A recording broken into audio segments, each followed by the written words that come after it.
to have the ability to flip the model. And I hope you didn't pick up any errors. especially Good afternoon, everybody. Good afternoon. Hi, my name is Mike Petrilli. I'm the Executive Vice President at the Thomas B. Fordham Institute. For those of you who haven't been here before or who are tuning in from home for the first time, we are one of the nation's leading education policy think tanks. We do think tank stuff here in Washington, D.C., and we also do on-the-ground education reform work in the great state of Ohio, where our hometown is, Dayton, to be exact, including sponsoring charter schools, which we're very proud to do. We're very happy to be sponsoring this event today with the American Institutes for Research and appreciate their support. They provided the lunch that people are enjoying here today, and please, those of you here in the audience, don't be bashful about getting some more. We have a fantastic discussion on board today, and it's about a topic that is getting a lot of attention, as it should be, which is the attention of how do we make sure that more kids have access to great teachers. Now, of all the education reforms that are out there right now, at least the big ones, I would argue that the teacher effectiveness reforms, these are the ones that tend to get most inside that black box of what's happening in our schools. You know, you think about standards-based reform, which has been going strong now for 20 years, and now, of course, we're very focused on the Common Core as the latest incantation of that. And this is, though still fairly big picture. I mean, it is meant to have an impact on things like instruction and curriculum, but it's just an indirect impact. These are the standards, not the curriculum that schools are expected to meet. Likewise with school choice, charter schools, private school vouchers, other kinds of school choice. These reforms are meant to make it possible for educators to do things differently, to provide greater autonomy, to give parents choices among different kinds of schools. But they don't, the reform itself, passing a law saying we're going to allow charter schools, it doesn't get into the heart and matter of the classroom or of instruction itself. It maybe makes some of those things possible, but it doesn't get at it directly. But the teacher evaluation reforms, the teacher effectiveness reforms, these reforms do go straight to the heart of the matter. And for better or for worse, what we see now across the country are policymakers saying we want to do our human resource systems differently. First and foremost, there has been great interest in moving away from what the New Teacher Project called the widget effect, right? Where we used to just pretend that every teacher was exactly the same. Every math teacher, every English teacher, that their effectiveness was the same, we will pay them the same, we will treat them the same. And their argument was that, of course, this is not the case. As with any other human endeavor, there is going to be a range of effectiveness. There are going to be some fantastic teachers. There are going to be some teachers who are going to struggle, and there's going to be a lot of teachers in between. And we should figure out which teachers are which and treat them differently. Right? So this is what all the attention around teacher evaluation has been about. What is the smartest way to try to differentiate among teachers? Looking at test scores as one part of it, but also principal observations, other observations, student surveys, so on and so forth. Once you do it, once you find a way to say these teachers are our best teachers and these teachers are the struggling ones, then the big questions are, what do we do with that information? Right?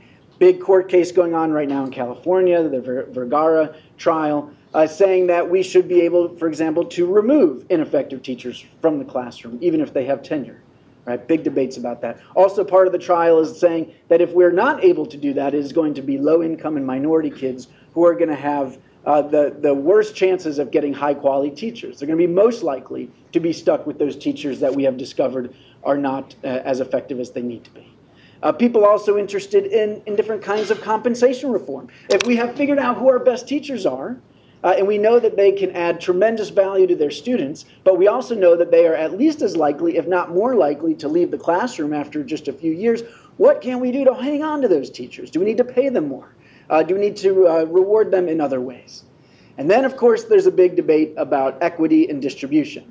There was a big story in EdWeek just this week saying that any day now there's going to be some new action coming, Lord help us, from the U.S. Department of Education to ask states to make sure that they do not have an inequitable distribution of these effective teachers, right, to try to look at this teacher effectiveness gap. All right, so a lot of attention. One thing that hasn't gotten as much attention, though, is a very simple idea that says once we have differentiated among teachers and identified our strongest ones, what if we gave them different class sizes than the norm. I mean, class size is one of those things that we debate at the macro level all the time, huge debates about whether we should spend money to lower class sizes. But the assumption has almost always been that whatever the number you end up on, every teacher is going to have more or less the same class size. And that is more or less how schools do it. That is seen as the way to be equitable towards teachers. It's fair. It wouldn't be unfair to burden some teachers with huge class sizes and others with smaller class sizes. And it's also the way to make sure that parents aren't upset. Everybody gets the same number of kids. But a few smart folks, folks like Marguerite Rosa, Rick Hess, Bill Gates, others over the years have started to say, what if we took this information, differentiated among teachers, and started to take action based on that when it came to class size? What if we let class sizes vary and found ways to get the best teachers to have larger classes? Would that have a positive impact on achievement? Well, that question interested us at Fordham, and so we turned to Mike Hansen at AIR to help us figure out the answer to that question. And Mike is he's part of the Calder team, which I'm not going to remember what that stands for, but something impressive about longitudinal data. He has access to great data, especially in North Carolina, and he did a fantastic paper for us that's on our website that looks at this question about right-sizing the classroom and trying to look at what would the impacts be if we allowed class sizes to vary in this way. Could we raise student achievement?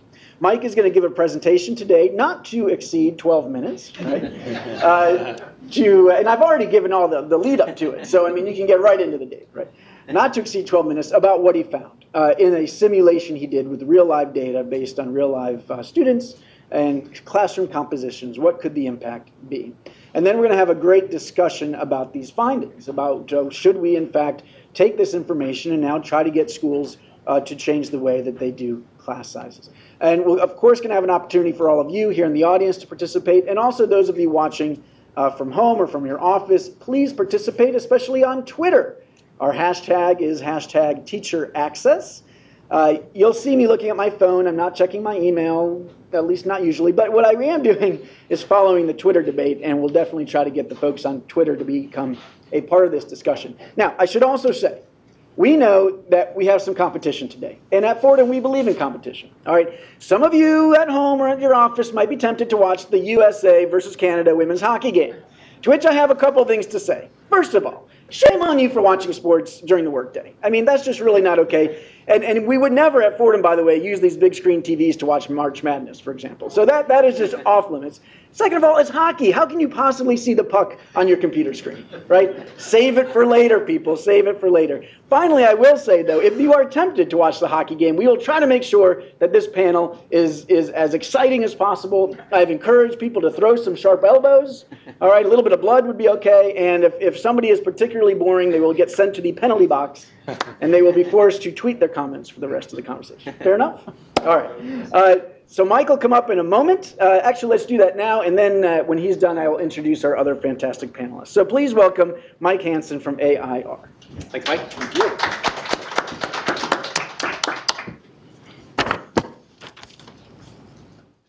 So should we need to pull this up? Here we go. So many states and school districts across the country are still reeling from historic shortfalls in education budgets, and due to the Great Recession, and they are still continuing to deal with fallout from the cuts made over the last several years. One common focal point to cut costs has been for many jurisdictions to step back from prior commitments they made to limiting class size in their school districts. And some locales are actively still considering whether the benefits of small classes actually justify the significant costs of those. However, as I will demonstrate over the next few minutes, the phrase larger classes need not be considered a euphemism for harming our kids' educational prospects. I'm excited to be with you today to present my work on right-sizing the classroom. In short, this paper says that if we mine the research evidence from both class size and from effective teachers, and we use that when we divvy up students into classes, then our classroom configurations might look a little different than what we actually observe in practice today. And it's quite possible that if we were more intentional about how we allocated our students to the strongest teachers, and perhaps reducing the class sizes of some of those weaker teachers, we may be able to make large strides in educational outcomes. So first, let's take a look at what the typical method of classroom allocation looks like. And so here we have a number of kids, and they're evenly arrayed into 4 different classrooms. In general, this is considered a fair approach where all teachers are shouldering an equal burden of students. However, the method that I'm going to be examining here for this presentation, it's sometimes referred to as class size shifting, and this intentionally gives more students to the teachers that we expect to perform better, and fewer students to the teachers that we expect to not be doing as well. Okay? Under this model, we can consider class size to reflect how a teacher is going to be expected to perform. Okay? Now, while this approach may come into direct conflict with the widely popular support for universally reducing class sizes in this country, the rationale behind it is actually justified based on research evidence. Here you see a very cursory overview of the 2 strands of literature on teacher quality on the left and class size on the right. On the teacher quality side of the ledger, what we see across multiple contexts are large impacts on students, on student outcomes, both on learning and then on future outcomes in terms of graduating high school, college attendance, etc. And we see these impacts come from a variety of contexts, so across grades and subjects, etc. Now, these results do vary in their magnitude, but they're there. On the class size side of the ledger, the results are a little more mixed, and in general, these impacts are relatively small, okay? And in some contexts, they're maybe even close to 0. Now, the best evidence that we have on this topic comes from the Tennessee Star experiment, where it does say that there are sizable gains attributable to these smaller classes, but these gains are largest in the lowest elementary grades, so this is kindergarten, grades 1, 2, and 3, and it appears that the largest gain is due to a student's first time being exposed to a small class, and it's not a cumulative effect. It doesn't keep going every time that they are subsequently exposed year after year. Okay, so this is an important nuance to keep in mind. So if we were to try to put these 2 findings together and try to compare the magnitudes of these 2, what we would see is that a good teacher, somebody around the 85th percentile of classroom performance, may be able to induce an additional quarter to a half year of learning in their students, but in order to get an equivalent increase in learning through class size alone, it may take a reduction of up to 10 to 20 students. Of course, the numbers vary depending on how we're estimating it, etc. But if this gives you an appreciation for the size of the difference between these 2. So what this should suggest to us is that if we were to focus on teacher quality rather than universally lowering class size, there is a window of opportunity here, and we economists, we call this an arbitrage opportunity, and that kind of makes us drool a little bit, and so we're chomping at the bit here. So go with me now. So we're going to talk about the data and methods. Just a very brief overview. I'm using North Carolina data to conduct a simulation here. I'm looking at grades 5 and 8, math, reading, and science test scores. I'm using 4 years of data. The first 3 years of data are used to estimate teachers' performance using value-added measures. Then I'm focusing specifically on schools where students actually can be reallocated across teachers. This is a necessary criterion in order to conduct this strategy. And this actually occurs in about 90% of schools where approximately 90% of students are in schools where this is possible. Okay? Finally, I'm doing 2 things with the 2010-11 school year. I'm calling this my target year for the purpose of this study. And I'm doing 2 things. First, I'm documenting what sorting actually looks like in that 2010-11 school year to begin with. And then I'm also trying to manipulate how these classes are assigned across teachers and seeing what gains can be made by doing this manipulation. Okay? So this first slide gives you the results of what that target year assignment looks like. Okay, so we have 6 analysis samples. These are corresponding to grades 5 and 8 in math, reading, and science. And the first measure that you see in this table is the class size deviation within a school. That is, what is, on average, how large is the largest classroom compared to the mean within that school and grade. Okay? So the important takeaway message here is that there already is some deviation in class size that I observe in the data. Okay? So it's not large, but it's on the order of about 2 to 3 students in grade 5. It's on the order of about 4 to 5 students in grade 8. Okay? The second thing to note here is the within-school correlation of the expected teacher performance and class size. So what this is a metric that can range from 0 to 1. 0 being no relationship between teacher effectiveness and class size, and 1 would be a perfect mirror, right? So what we see here is that all these values are slightly larger than 0. Okay, so they're positive, but not very positive, not very large.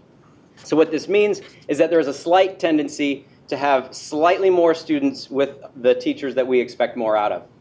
Okay? Another way to quantify this same thing is to look at the proportion of students actually directly assigned to the top 25% of teachers. Okay? So the top 25% of teachers here is based on their prior value added. And if you look at the top row of measures, you see these numbers are hovering slightly above 25%. Okay? So approximately 25% of our kids are matched with our top 25% of teachers. Okay? Now also on this same slide, in that second row, I have the proportion of students that are eligible for free and reduced price lunch. This is our measure of poverty in the data.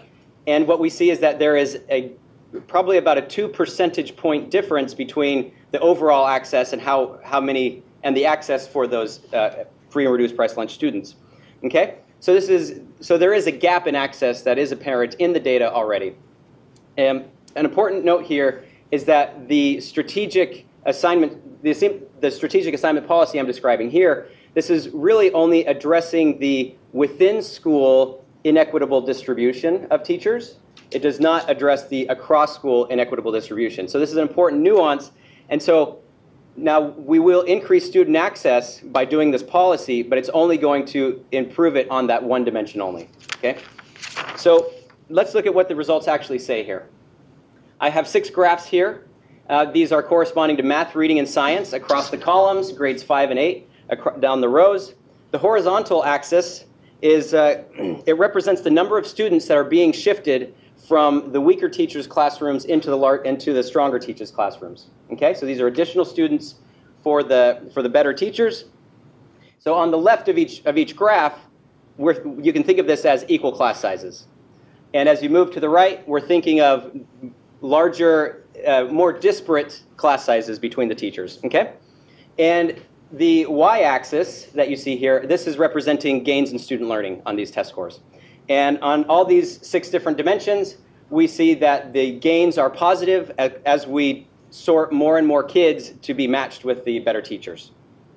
Okay?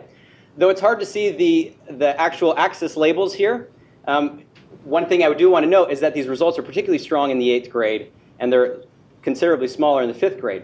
Let me focus on the 8th grade first. Moving 6 students into the classrooms of the better teachers is equivalent to approximately 2 weeks of additional learning for 8th grade math and science. Okay?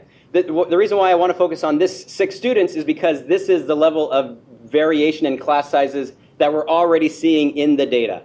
And so we're actually not talking about a very large difference in the current practice of what the current practice of class sizes looks like, but we are talking about sorting them differently. Okay? So, and also this is equivalent, this nearly 2 weeks here, this effect is equivalent to removing the bottom 5% of teachers from the workforce without actually removing them. Okay, so this is an important thing. So because that's one area of policy that some reformers have been talking about, is that if we were to actually have some kind of quality control measure in place for the teacher workforce, and we removed the bottom X% of teachers, that we'd be much better off. And so this is equivalent to remove the bottom 5%. Okay? We could also think of this in terms of class size. This is actually equivalent to actually universally reducing class size by about 4, 5, or 6 students in these classes. Okay? That's an important distinction to make. The gains for 5th grade are not nearly as large. They're roughly equal to about 2 additional days of learning. Why the difference? This is primarily related to the fact that a single subject teacher, so a math teacher in 8th grade, she is teaching he or she is teaching multiple students of larger classes or multiple classes of more students. Okay? So now the next thing I want to look at is whether the access to effective teaching, how this is affected. Okay? And I have three measures of teacher access here. And so we have the proportion assigned to the top 25% of teachers in column 1. This is based on prior value added. In column 2, we have the proportion assigned to teachers with 5 or more years of experience. Column 3 as the proportion of teachers with a master's degree or more. And as you can see, all of these measures are improving as we assign more students into the classrooms of the better teachers. However, because we are sorting specifically on value added, of course, the value added has the larger change in that metric. Okay? However, it's important to also note that while free and reduced price lunch students do gain access in the absolute level, the relative gap between non-FRL and FRL students is actually still present. Okay? So the green and red lines, in other words, are roughly parallel across these different dimensions. Okay? And so the next thing we want to talk about is a teacher's willingness and how do we compensate them. Generally, from what we see from surveys, parents and teachers are at least game to play the game, or at least in and willing to play the game. 83% of teachers would choose money over smaller classes. This is from a survey in Washington State. 73% of teachers, of parents could choose a top teacher would choose having a top teacher with a slightly larger class rather than a regular teacher with a slightly smaller class. But now this raises the question is how would we reward these teachers so that the larger class is not a punishment for these teachers, right? Because this is additional work. So there's two ways we could do it. We could think of non-monetary means where we can provide additional aids.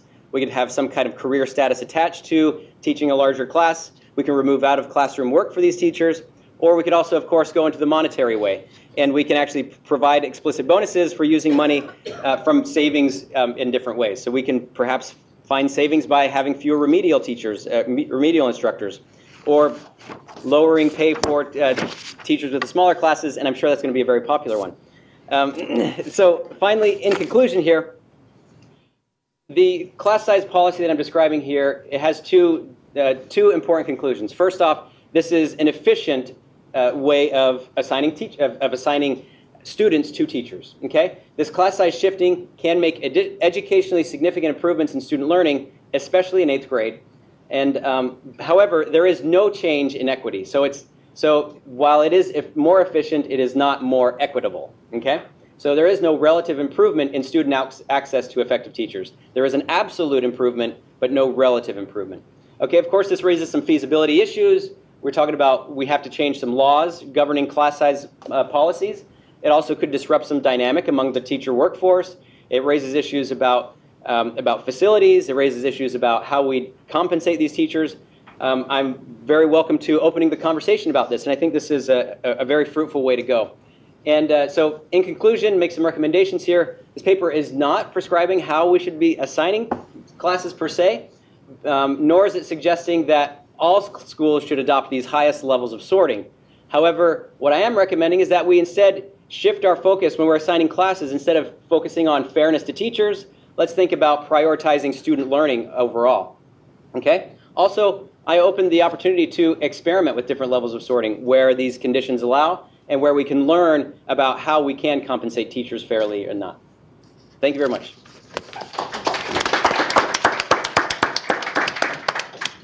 Very nicely done, Mike, and in plenty of time. That was excellent. No penalty box for you, at least not yet. All right, let me ask a few questions, and then we're going to bring in the panel. Some of the things that you said, really interesting. So you did not find significant impacts in the 5th grade, but you did in the 8th grade. And then I just heard you say that this was related to the fact that 8th grade teachers teach many more students.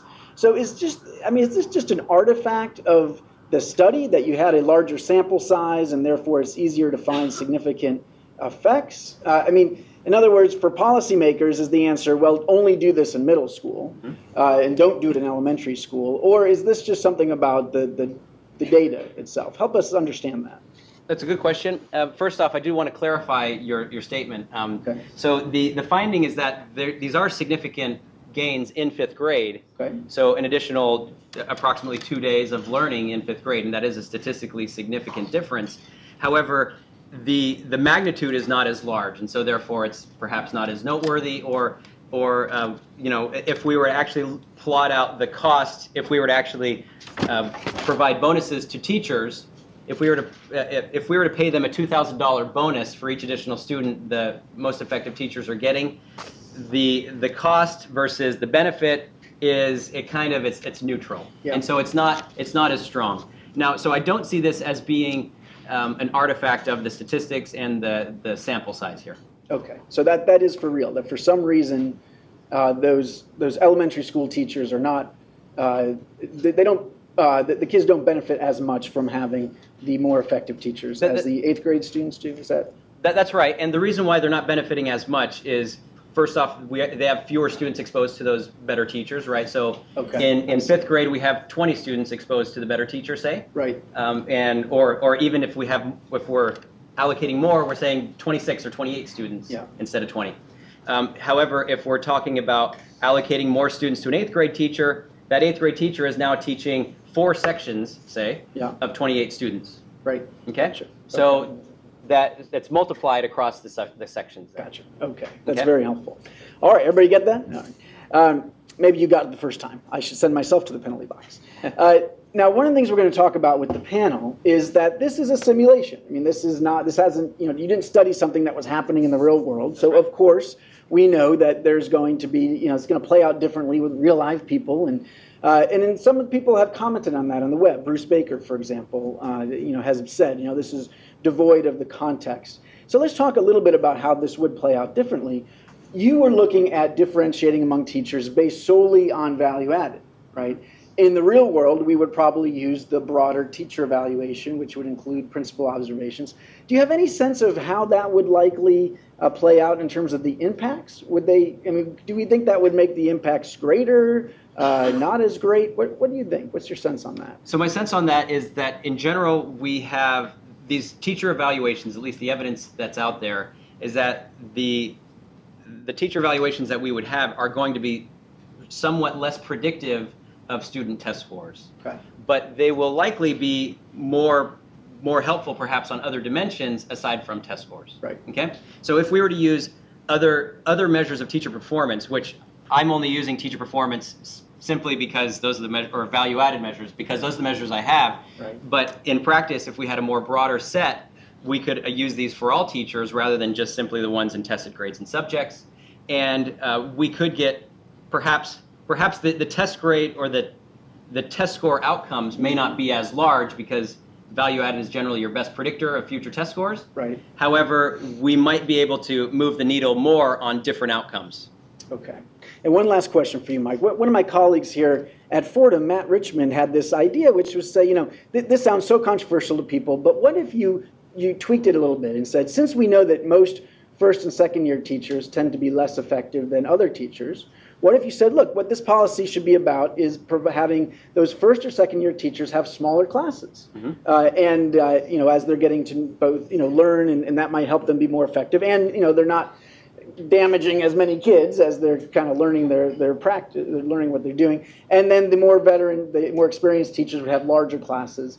And again, and they're getting paid more. So that, if we were to model something like that, knowing what you know about the relationship between experience and effectiveness, is that another way to get at something that would be pretty similar in terms of the outcome, do you think? Absolutely. We would still see, I predict we'd still see some gains. Yep. The gains probably would not be quite as stark as what I've showed you here, at least not as stark as the 5th grade gains, or excuse me, 8th grade gains, but maybe closer aligned to what we see in 8th grade. So there's still a gain. This is still significant. So this is an efficiency gain of, say, 2%, right? So an efficiency gain of 2%, yeah, maybe it sounds ho-hum to us, but this is significant. That's actually approximately what we're talking about if we were to have a universal class size reduction of 1 or 2 students. Like that's the level of gain that we're talking about. But the class size reduction for 1 or 2 students costs a ton more money than simply doing some small manipulations around the effective teachers or the experienced teachers. And it's similar to firing the worst teachers, right? The sort of lowest 5% of teachers, which is something a lot of reformers are interested in, but as we know, is incredibly both politically challenging and disruptive, right? I mean, it creates all kinds of concerns and teacher morale problems when people feel like we're out to fire teachers. This might be a way to get just as strong results without going down that kind of controversial path. Sure. All right, so let's get our great panel in here for some more conversation. Let me introduce you to them. First, we have Jean-Claude Brizard, who is a senior advisor at the College Board, former superintendent in Chicago, as well as Rochester. Really great to have you back here, Jean-Claude. We have Linda Donaldson-Guidi, the instructional coach and teacher from Nashua, New Hampshire. As we said, constantly voted Nashua as one of the best places to live in America. But now Linda actually has just recently relocated to Washington, D.C. and brought the New Hampshire weather with her. Thank you for that. And then finally, Brian Hassel, the co-director with his wife at Public Impact, which is based in the Research Triangle, North Carolina, and is finally actually going to have an office. It's true. That is very exciting. So you can get stuck in traffic along with everybody else. That is exciting. All right. So let's get the conversation started by trying to make this real, all right, and help us all think through. Again, this was a simulation, which helps us understand things in very interesting ways, but it has its limitations. Just so I'm curious to all of you, how do you think this would play out in the real world? So Jean-Claude, for example, if you had said in Chicago or Rochester, maybe to some set of schools, hey, we'd like you to experiment with this, here's some evidence that this might help. How do you think this would have gone down? It's a great question. First of all, the first thing I thought about when I read this was, one, where do I sign up? Two, how do I train my principals to really understand how to create a master schedule that would make sense for their students, right? So when I was a principal, we did things like, if I had a teacher I was documenting to terminate, that person was the last one we filled in terms of classroom. We did everyone else, and that person was last. And if any parent complained, the student was pulled from that classroom. So we did that in a way perhaps that was not as scientific. But frankly, if we could find ways to, one, go back to what you said, Mike, create the conditions for school leaders to create the most effective master schedule to allow the best teachers to have those students the kinds of structures around compensation, around teacher willingness. And of course, we know that teaching is quite complex. So to understand who we have in our schools and to allow those people to allocate appropriately would be terrific for schools across the country. And we have these survey data that seem to indicate that teachers are open to this idea if they're compensated, of course. We say, look, would you rather have a smaller class size or a significantly higher salary? And many teachers will say the higher salary. But, sometimes people say something on a survey that doesn't play out the same way in real life. I mean, how do you imagine that pitch would have gone if you're pitching this to teachers? What's your sense? Is this something teachers would be open to? I'll use Chicago as an example. Because they loved all of the reforms in Chicago. All of those reforms went over really If you take a look at the surveys that came out recently on teacher evaluation in Chicago, teachers loved it. Because for the first time, they have some agency in their profession. They have some way of just sort of dual accountability with the school leader. Yeah. But in talking to nearly 20,000 teachers over the past few years, I can tell you that the idea of differentiated pay, the idea of agency, is important to teachers. But again, they want to be respected. They want to have some say in what they do. They don't want some bureaucrat giving them 20 or 40 students. But if you have a school leader who really understands the culture and has a relationship and has the data and the research behind them, this can be very, very powerful for a school, and teachers, I think, would be really open to it. Yeah, and my understanding is that many contracts have provisions that say if a school has to assign more than the contract allows in terms of class size, the teacher gets compensated extra for that. So, there is some precedence for doing this, although not necessarily based on performance, but just, right. All right, well, let's get the teacher voice in here, Linda. You are fresh from the classroom. What do you think? How would something like this play out in the schools that you've worked in? Just starkly as a model, I think that it would cause a lot of disruption in terms of morale. It comes in as a top-down reform. But one of the things I really appreciate about Mike's paper is it gives us the opportunity to start to look at things a little differently. And sort of says this factory model we have of equal classrooms, maybe we can start to think differently. We're in a different time about learning, and it really opens up a conversation. So with my teacher hat on as a middle school teacher, I have to think back about something Carolyn Tomlinson's been saying for years. And Carolyn Tomlinson says that grouping needs to follow instruction. In other words, that the instruction and the content at any given point of time should be what determines grouping.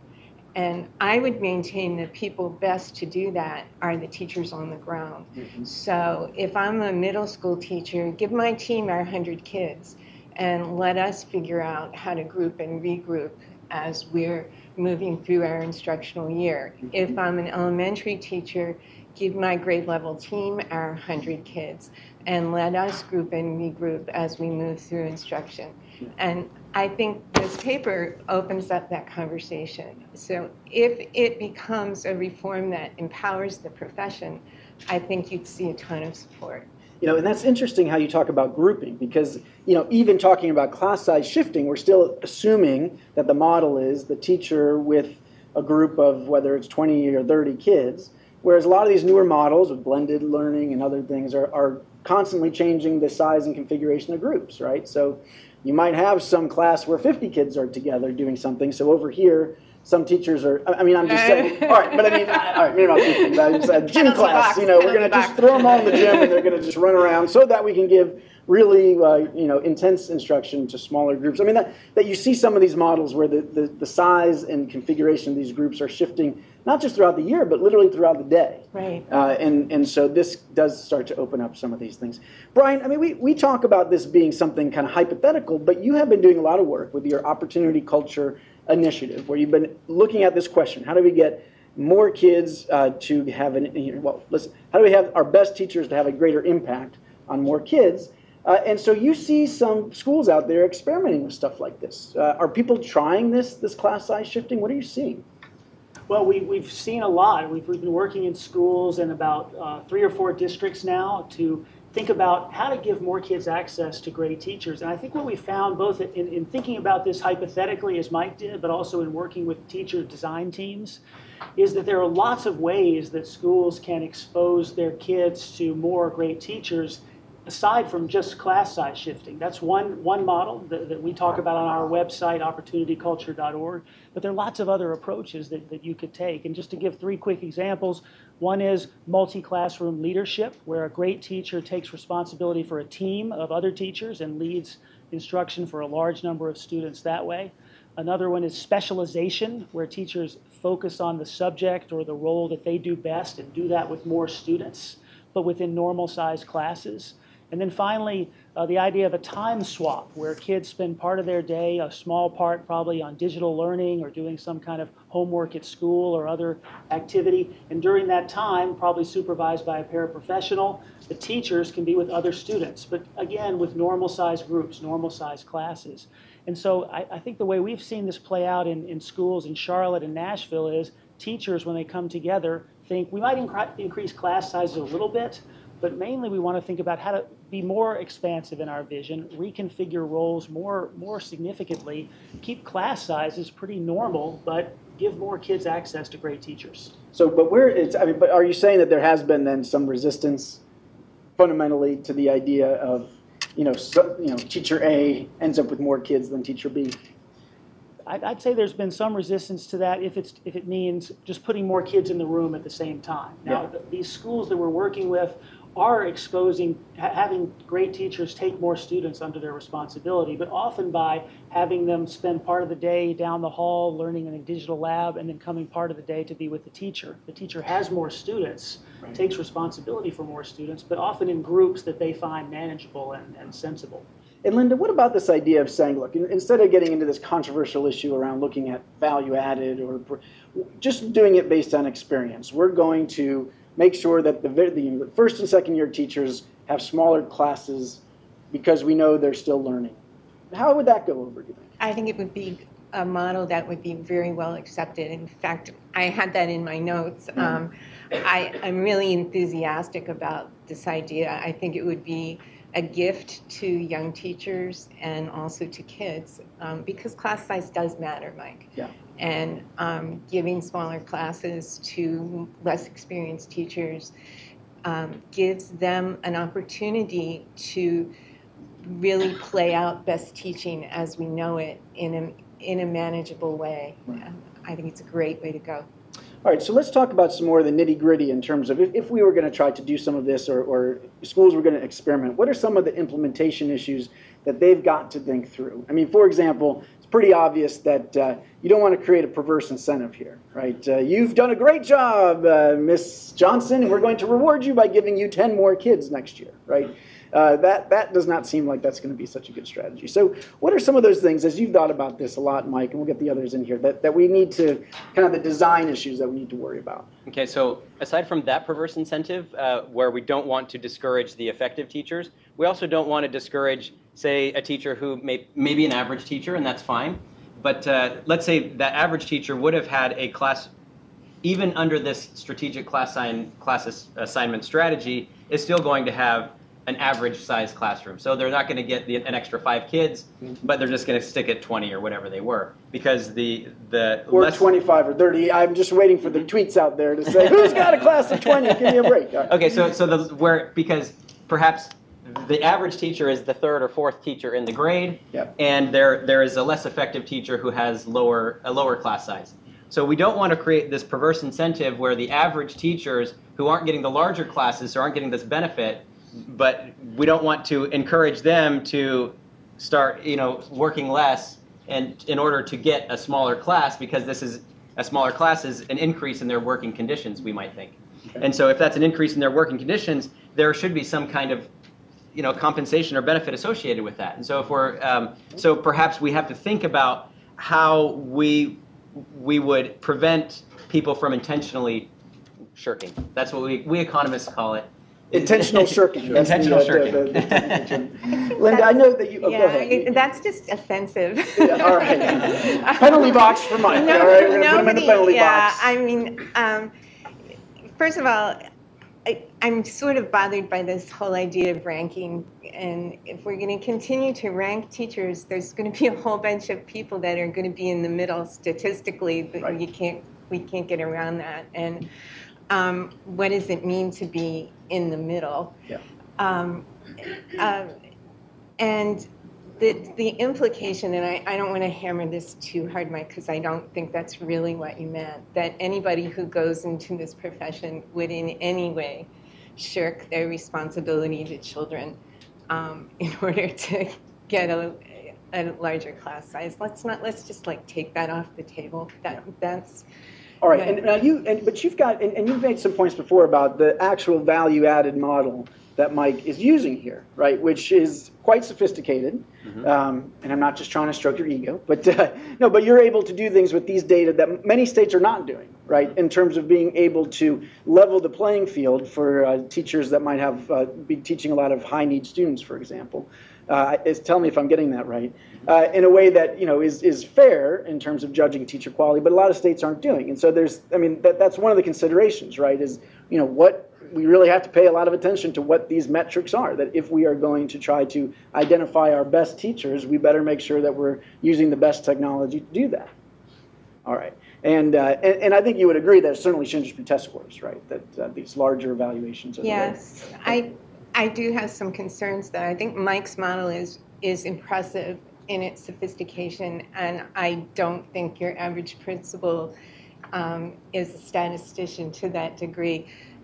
But my concern is then when you start mixing in other metrics, a lot of times those aren't so great either, especially if you're talking about school districts who have an evaluation system that the evaluators don't have to be certified, that there's no inter-rater reliability. There's a really high subjectivity there. So, I mean, this is all of a piece, isn't it? It is. And one puzzle piece can't move without affecting another puzzle piece.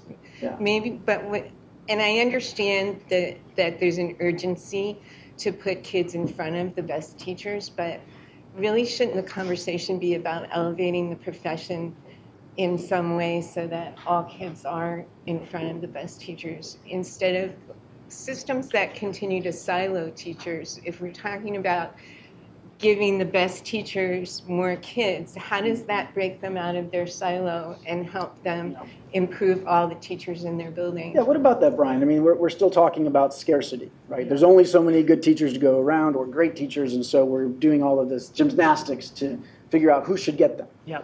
No, I just couldn't agree more with Linda. And I think as long as we think about this as ranking and sorting and just then having a few teachers that are great and kind of held out and getting some kind of benefit, that's the wrong path to go down. But what if we thought of this as how could we use new configurations to dramatically improve the quality of the profession so it's much more attractive to people, much more retentive of great teachers? And I think if you think that way, then this could benefit kids because they could have more access to great teachers, but teachers could also benefit from a totally different kind of career where if we think about how could these models create savings that can be used to pay teachers more, if we could think about how they could create career paths that teachers can progress along without leaving teaching while continuing to teach, that could make the profession a lot more attractive. And in the Charlotte work that we're doing, where the district has said we're going to try these kind of models in half the schools over the next 3 years, they're able to pay teacher leaders $23,000 above the salary schedule out of the savings that the models create. And that led them to get 700 applications for the 19 jobs. So it really changes the calculations. And those teachers are leading other teachers. So it's not just setting them aside on a pedestal as being great. It's saying, let's put great teachers to work helping other teachers. Let's pay them more for doing that. To elevate the profession, as you said. But Brian, how does this work in a place like Charlotte when you have this mandate now to do these teacher evaluations? Thank you, Arnie Duncan. That basically assume the old model, that we've got a teacher in front of 25 kids and we're going to see her impact on their test scores. It creates some complications. I think state policy ideally would morph to support a lot of new models. In the meantime, Charlotte is managing to work within the system. They've added some evaluation metrics for these new roles. There's ways within the North Carolina system of dividing kids up among teachers and giving different responsibility for kids to different people. So they can work with so that. It's doable. It's not ideal. Yeah, but it's workable. What do you think, Jean-Claude? I mean, because you do see that some of these well-intentioned, I would argue, reforms, they don't always fit well together in this jigsaw puzzle. So what do we do? I think the mistake often is when you try to create these kinds of top-down sort of very rigid structures. But go back to the school level. I think you can have both. The idea of knowing who the best teachers are, I think, is important. And we have to create tools. We are creating tools to find out what those things are. And we don't always put our best doctors in the emergency room, meaning teachers in the emergency room. So allowing and training a school leader to do that properly, I think, is important.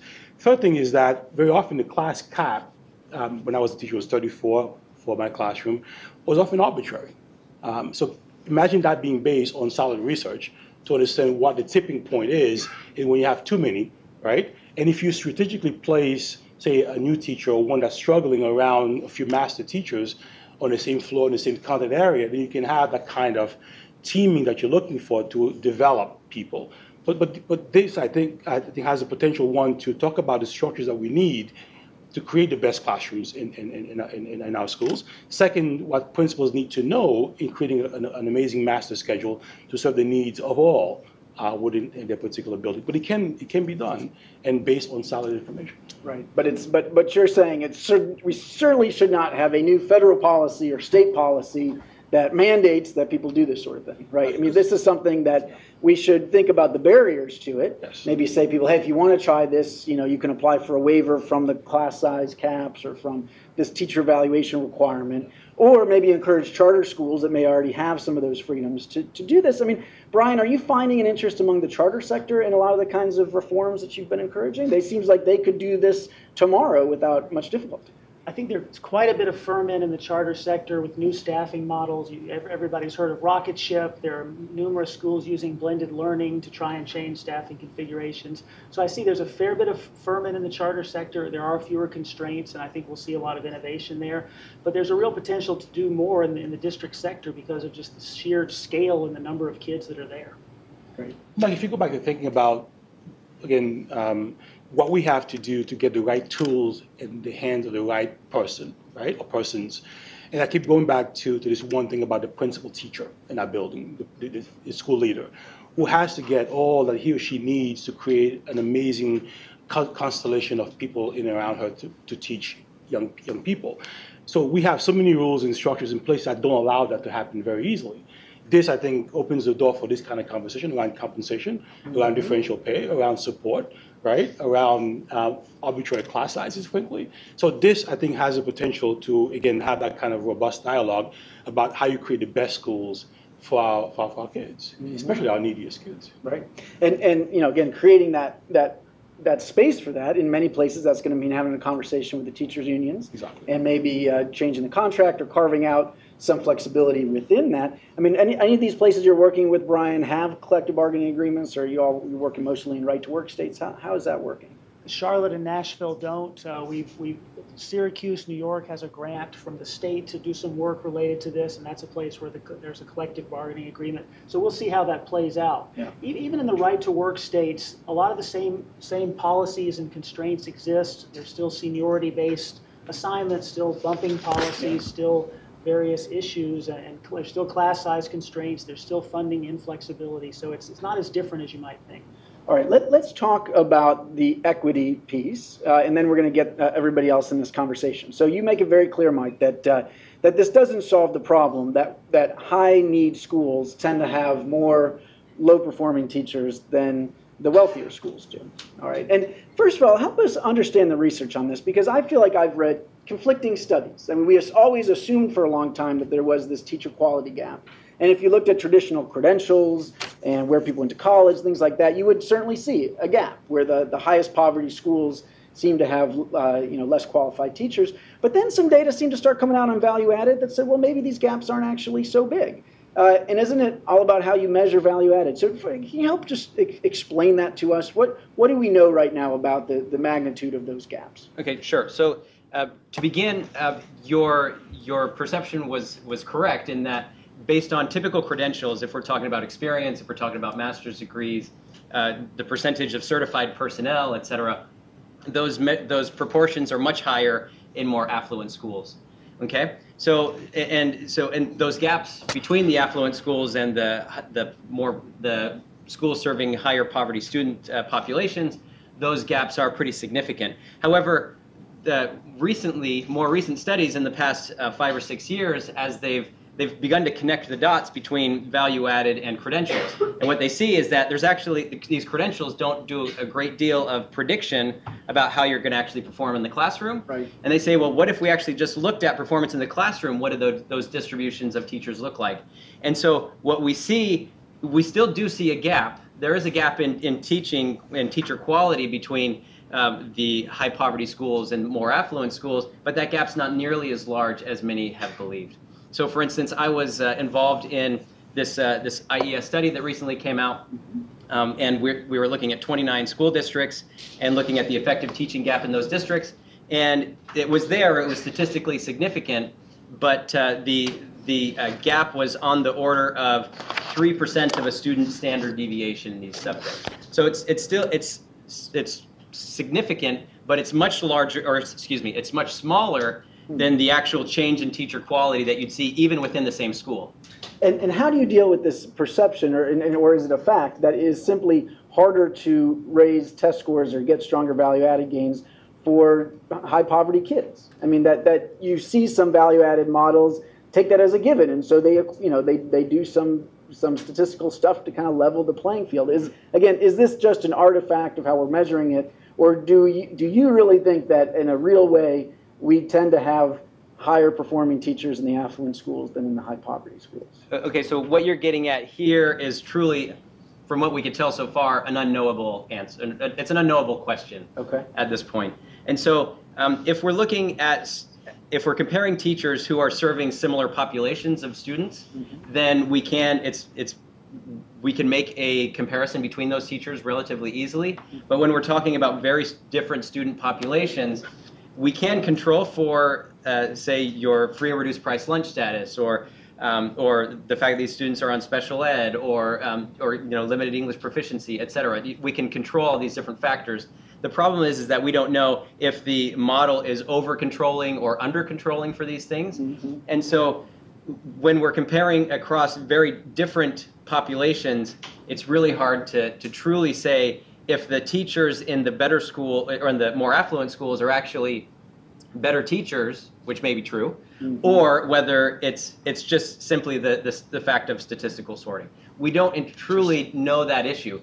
But if we're talking about comparing same teachers within the same classes, it's pretty clear. Now we do within that study I was just describing a few moments ago about the effective teaching gap in 29 school districts. We do our best to try to sort all those issues out, and the model that we kind of end up with at the end of the day, it says that's the one that says about 3% of a student's standard deviation.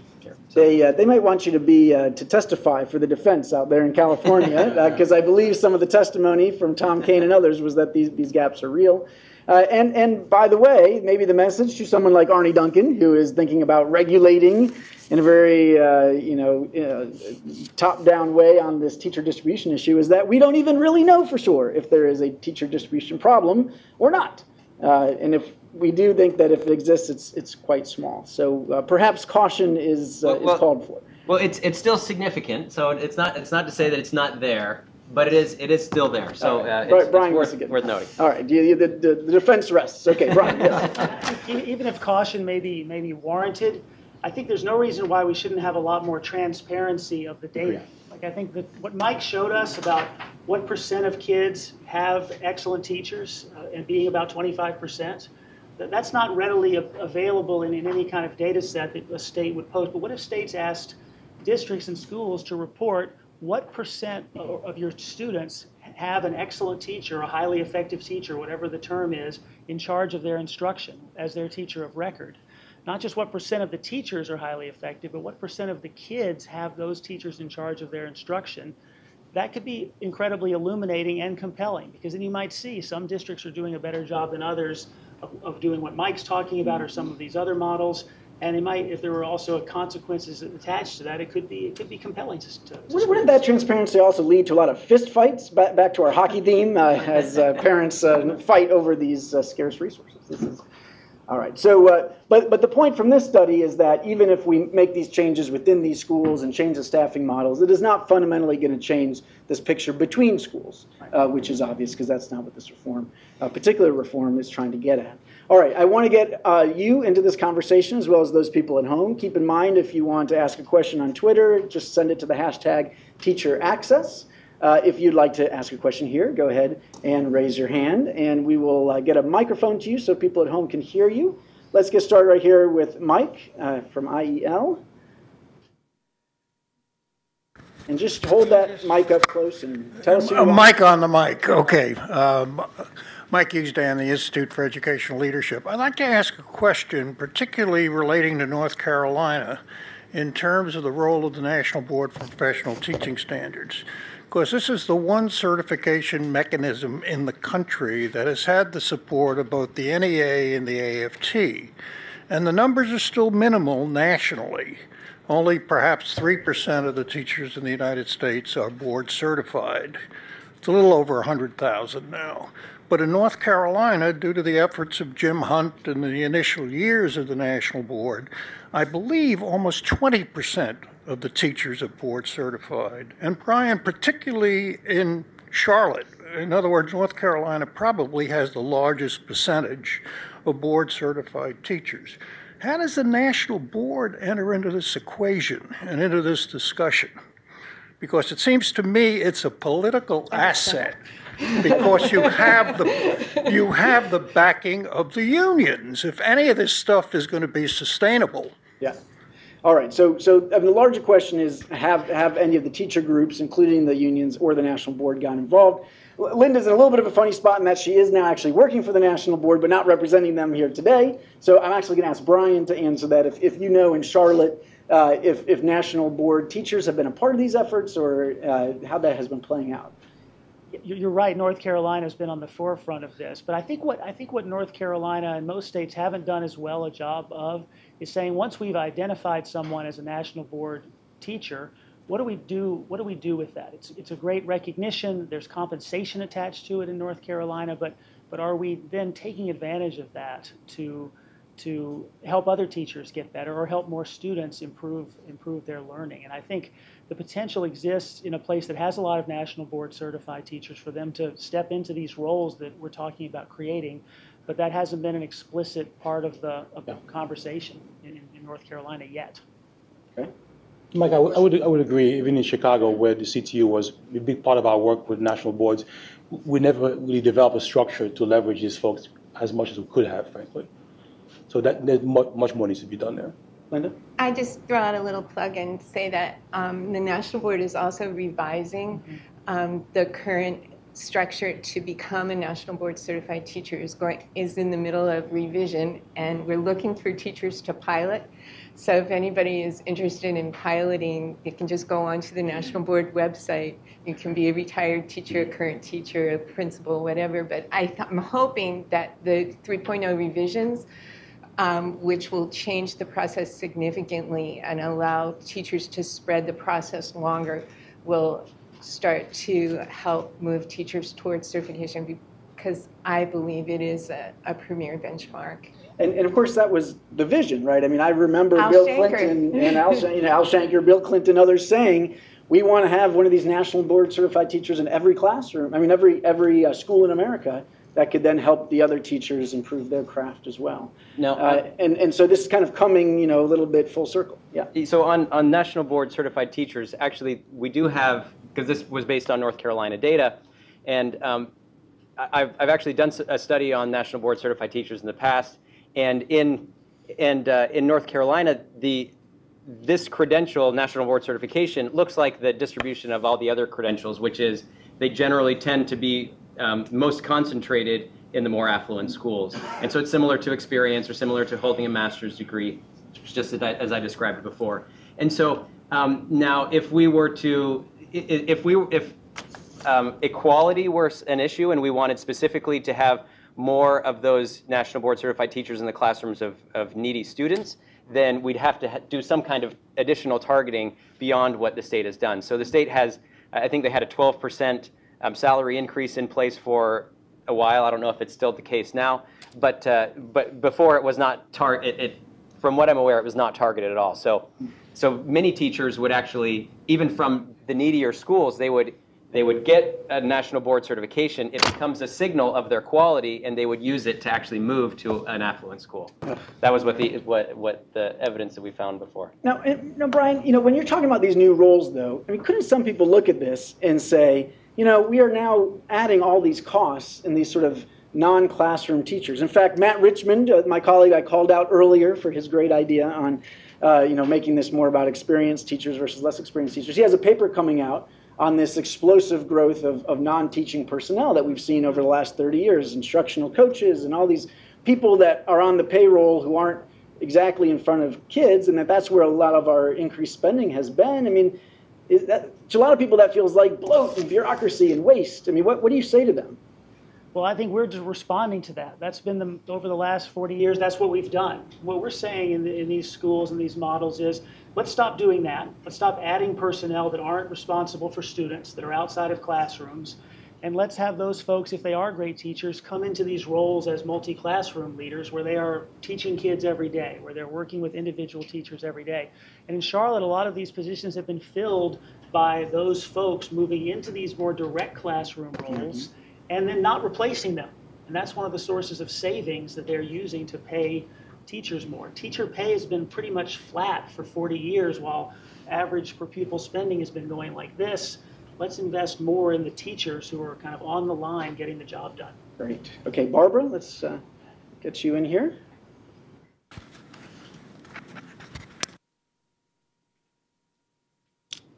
Don't forget, tweet me your questions at Teacher Access. If somebody could also tweet me the score of the hockey game, that'd be great. All right, wait, hold on. They can't hear you at home without it. Barbara Davidson with Common Core. I guess I have the question, Michael, about where selection comes in, to student selection, and wondering whether or not it's really realistic. I mean, I'm assuming that the model is based on random selection That's right. students. And I guess I'm wondering how realistic that is, because that's not really how we assign students to classes anyway. So I just would be interested in your commenting about what you think happens to the model as you contemplate that. Yeah, so that's a very fair question. And just because, in order to keep the simulation tractable, I only varied the quantity of students across classrooms, and I did not vary the quality of students, which is the selection issue that you're dealing with. And so I think that's sort of an interesting dimension that we could consider and think about. So for students maybe that have behavioral problems, would it be better to leave those in the smaller classes? But if we're leaving them in the smaller classes with the less effective teachers, what does that, what implications does that have? I think those are a lot of interesting conversations. For the purpose of the paper, I had to just abstract it away from that entirely. But I think it's great, and I think we really, as we begin to experiment with these things, I think that's a really important dimension we need to really think about clearly. Okay, right here in front.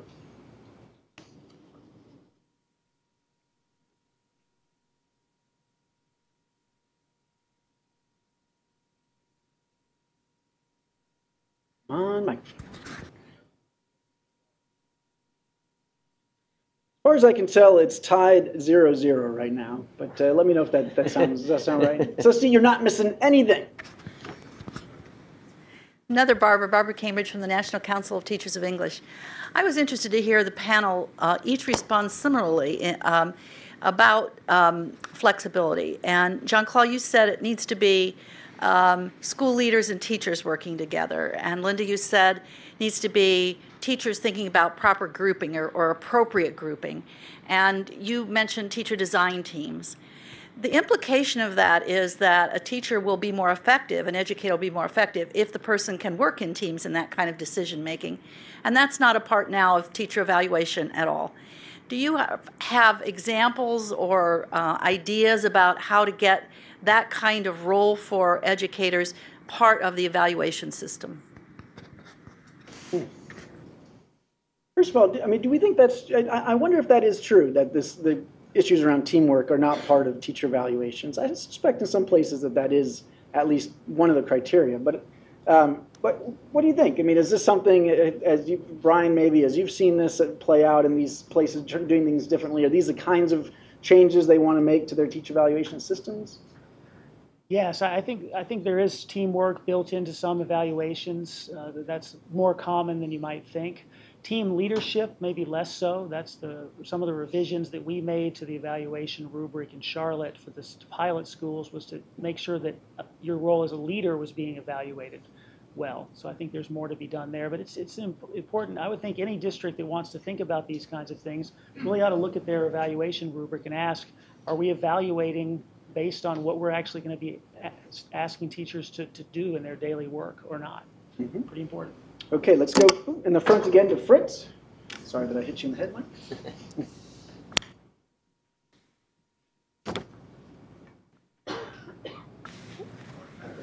Nope, that's fine. Well, that's fine. We'll start back there and we'll get you next, Fritz. Well, first of all, Michael, thank you for asking a question that needed to be asked, and I'm going to ask another one. But first, quoting Ken Blanchard, who wrote The 1 Minute Manager, a management guru many years ago, he said, if you want good people, you got 3 choices. He says, hire them, develop them, or pray. And maybe there's some trade-offs here about what would be the most cost-effective way of getting the best teachers in the classroom. And maybe Jean-Claude knows where I'm going with the first issue, hire the best people the first time. There is a protocol called the Haberman Protocol. I'm Barry Stern. I'm affiliated with the Haberman Foundation. I know you used it in Rochester. Yes. But that having the people who have the gumption and the grit and the persistence to succeed and persist with urban students is probably a very cost-effective way to go. Now, in terms of developing them, I've spent a fair amount of my life training. I should say we want this to lead quickly to a question. Okay, well, I'll skip the development part, but go back to the concept of the factory model school, which I think Linda mentioned. And Barb was talking about teamwork. There's a small room of maybe 5 people, 10 people who believe that teaching is a team sport, not only after school, but in real time. where teachers of different disciplines are in the room at the same time with large groups of kids, running kind of a three-ring circus. And here our assumption is that class size is something that's a static thing within the context of a factory model with one teacher for one class. How would you do this if all of a sudden we had more blended learning kinds of things, larger classes, different sizes of the, what are some of the methodological issues that would get at? I happen to believe, having done this myself with an NSF grant, to have a team teaching kind of a model. Okay. And I got 2 or 3 grade levels in 2 months, but how would you assess that? So I guess the question, I mean, we've talked some about this already today, right? That we want to go beyond just shifting the numbers, and we want to think about completely different models of grouping throughout the day. But then how would you actually figure out if that's effective or not, or what pieces of that are effective? Maybe is that even important? I mean, do we need to worry about the individual impact of individual teachers so much? I would argue that if we're going towards that kind of model, perhaps evaluating individual teachers may not be nearly as an important a criterion. Perhaps then we're just evaluating the system. And so in that case, if the system is at a grade level, say, then let's evaluate the grade level and see how the grade level is performing and if they're doing well and if they're meeting their goals. But generally speaking, I think, at least as of right now, in most places, the classroom factory model, I think, is generally the practice that we have. And so as of right now, I think it makes sense to evaluate teachers based on that context. But if we're going to change the context, yeah, we should think about changing how we evaluate it.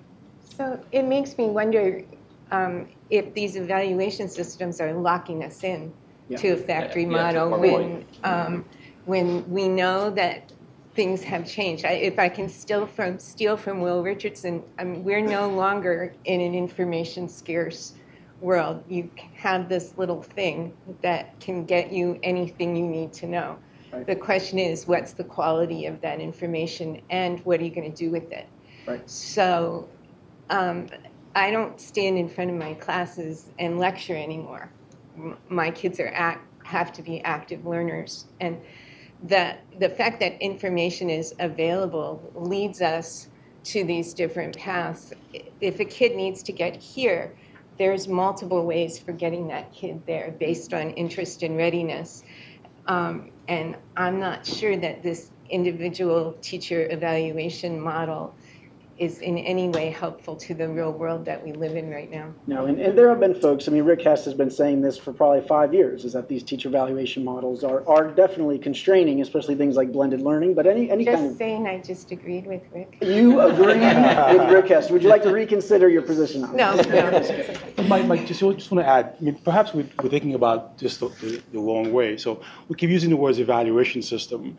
And it should be a development system, right? So if you have these multiple criteria, like a good framework, it targets you where the weaknesses are, and your job is to develop that person, right? So instead of talking about how we use this as a hammer, let's talk about how we use the system to actually elevate our profession and develop people and identify in an objective way, perhaps, who the great ones are. Because what was before wasn't exactly great. Budget was tacit. The system I use as a principal in New York City was a checklist. Right? In the end, you give the person S. You have no idea what that meant, frankly, right? But now you have tools that perhaps can help you identify the areas you've got to work with people, and perhaps how that kind of touch points. If that person's top 25%, let's make sure that person has an impact on the rest of the school and the rest of the kids in the system, however we define or do it actually. I think that's Angela. Is it Minucci? Is that how you say her last name? From AIR? Yeah, Minucci. That's her model, right? It's a circle where everything's based on the Common Core. You have teacher evaluation, but then PD feeds back into that. Mm-hmm. So it's this constant loop that we're going through. It's a feedback loop. Exactly. All right. Next question, Charlie. Did you have one that you want to? Let's get Charlie in here. Now, Charlie, I know you're a big fan of teacher evaluations, and sometimes we have these debates. You know, there's this debate right now. There's a great post today about Common Core and teacher evaluations being on a collision course.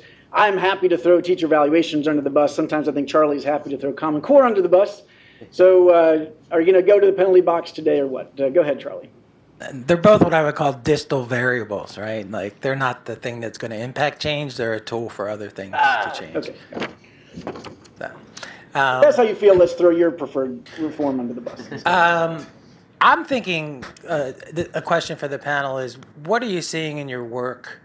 And I guess this is particularly for Brian and less so the simulation model, but feel free to jump in terms of developing the capacity of systems to sustain these types of things. I mean, one of the things that's inherent, whether you're talking about Orny Duncan or you're talking about the district, is everybody's coming in to have a district do something.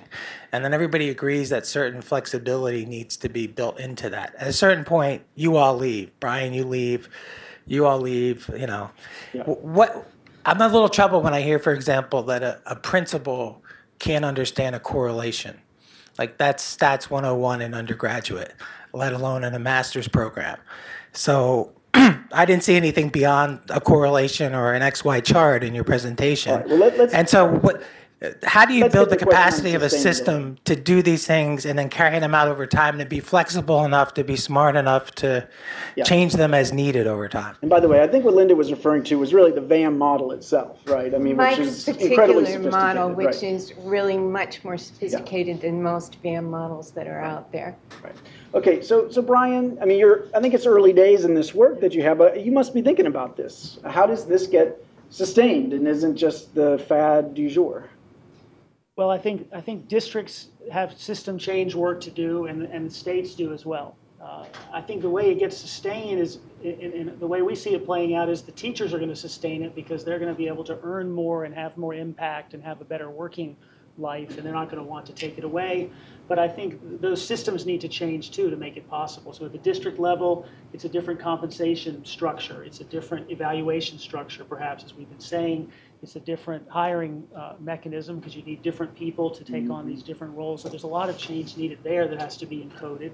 But then at the state level, there's often a lot of constraints that make it hard for districts to make these changes. So for example, we talked about class size limits, but also the way funding systems often work make it difficult for districts to say, let's change our staffing configuration, use the savings then to pay teachers more for taking on these roles. And so states also have to rethink their policies. Right, and then even if you get some one-off agreements with the state, it's always something that can be undone as people leave. It's this is what makes our governance system such a challenge. In any of these kinds of reforms. By the way, goal! U.S. is up 1-0. Yes.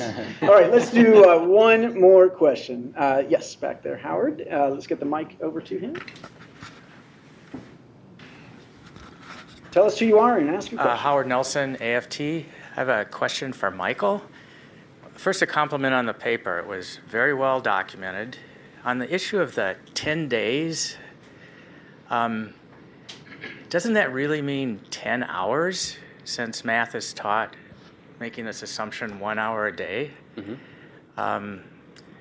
And the other people that use that translation say days as well, but it really means the proportion of a day that subject is taught, correct? That is correct, yes. So yeah, that would, if we're speaking in terms of the periods of the day, then yes, they'd only be receiving an additional 1 period of math instruction per day. So yeah, about 10 hours of additional work from what we could tell. Yep. Right. So that's an important thing to consider. Yeah. Which makes you wonder, are there other ways we could gain that time back before we even start moving teachers? What are ways we could gain back 3 hours, maybe less test prep? That was our last event. We should have you there for that. But this would be on multiple. Just to clarify, this would be additional days on this from the student's perspective. This is an additional period, but for the teacher who's teaching those additional classes, that's 10 additional days of classes that she's teaching now 3 or 4 additional periods, right? So in the total outcome that. Yeah, for the 8th grade teacher. So the total additional output is the number of classes she's teaching times the number of periods she's teaching it. Yeah. All right. Well, first of all, I think it's very clear from this conversation that there is promise in ideas like this, that there's interest in experimenting, not just, again, this narrow slant at how many kids in a classroom, but this much broader issue of just really thinking about the way that we staff, that we group, making that much more flexible throughout the day, but that there are some real barriers to doing so. And some of those barriers have been around for a long time and been built in the system, and some of those barriers, frankly, are the fault of reformers who have been pushing things like these teacher evaluation systems, which may be locking the old system into place. And so we have got to have much more flexibility, a much more nimble approach, so that schools that want to try something different can do so. And that's something that we've got to figure out. In all that said, even if we help schools figure out these changes to staffing within them, that doesn't solve this larger issue of the distribution challenge, of the teacher effectiveness gap, which may or may not exist, probably does exist, is significant, might be relatively small, but is not something that we can ignore either. Is that fair That's summation? fair. All right, good. Please join me in thanking our gold medal panel here today for a great conversation. I do hope that you will both read Mike's paper if you haven't already, that you'll tell your friends about this panel. It is going to be available just about immediately for people to watch after the fact. Go in, read the Twitter feed, which was a lot of fun. I appreciate, Linda, that your handle is Linguini, which I think is awesome. And keep participating in this very important conversation. And stay tuned for Fordham's next event, which will be coming up next month. Thanks again to AIR for co-hosting, and thank you for being here. Bye-bye. Question was going to be, does dating excuse?